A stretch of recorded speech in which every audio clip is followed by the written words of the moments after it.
হাটে গরু কিনতে যাওয়া, এটা আসলে অনেক বেশি এনজয় করি। বেসলি খুলনায় যাবো এবং ইনশাল্লাহ ফ্যামিলি বন্ধু বান্ধব সবার সাথে একসাথে ঈদ করবো। ভাইয়া সামনে তো ঈদ, আসলে মানে ঈদ কি ঢাকাতেই করা হয় না ঢাকার বাইরে যাওয়া হয়? না, যদি কোনো আহ, কাজ না থাকে, মানে খেলা না থাকে স্পেশালি, তখন খুলনায় করা হয় ঈদটা।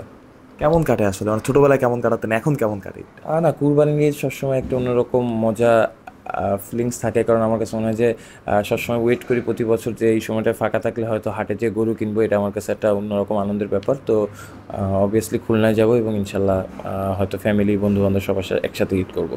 কোন জিনিসটা এখন মানে বড় হয়ে যাওয়ার পরে সবচেয়ে বেশি মিস করেন আর কি ঈদের? আহ, আসলে এক একটা পিরিয়ড থাকে, এক একটা টাইম এক এক রকম যায়, বাট হয়তো এখন অনেক বেশি রেসপন্সিবিলিটি, আগে অনেক বেশি যেহেতু আমি আড্ডা একটু বেশি পছন্দ করি, অনেক বেশি আড্ডা দেওয়ার সুযোগ আসতো। এখন হয়তো খুলনায় গেলেও 2-3 দিনের বেশি থাকা হয় না ঈদের ওভারঅল সব কিছু মিলায়।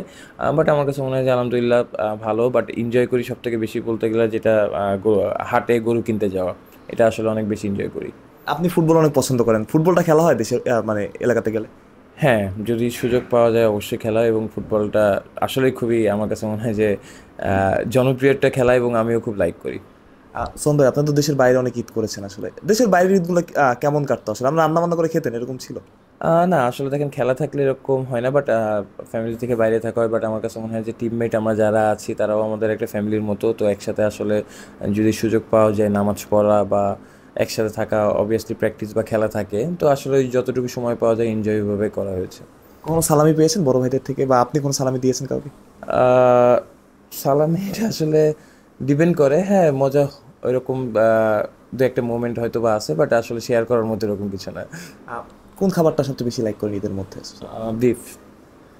সোহম ভাই, ঈদে যখন বাসায় যান আর কি, মানে আপনার ফ্রেন্ডরা তো আপনার ওইভাবেই ট্রিট করে, আপনি যে ক্রিকেটার, ইন্টারন্যাশনাল ক্রিকেটার। না, আসলে দেখেন আমার কাছে মনে হয় যে আমার পার্সোনাল লাইফ এবং প্রফেশনাল লাইফ দুইটা আলাদা, এবং বাসায় আসার পরেই প্রফেশনাল লাইফ নিয়ে আসলে ফ্যামিলি বা ফ্রেন্ড কারোর সাথে কথা বলতে খুব একটা বেশি আমি কমফোর্ট ফিল করি না।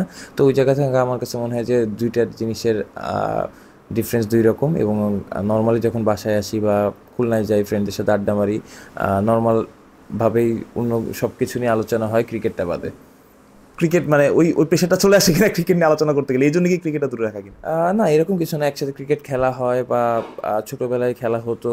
ছোটোবেলায় যদি আমার কাছে মনে হয় যখন স্কুল ছুটি থাকতো তখন হয়তো কোনো সময় সকালে ক্রিকেট, বিকালে ফুটবল, রাতে ব্যাডমিন্টন খেলা হতো। ওই প্রসেসটা ছিল এরকম, কারণ সবসময় খেলার ভিতরে থাকতাম।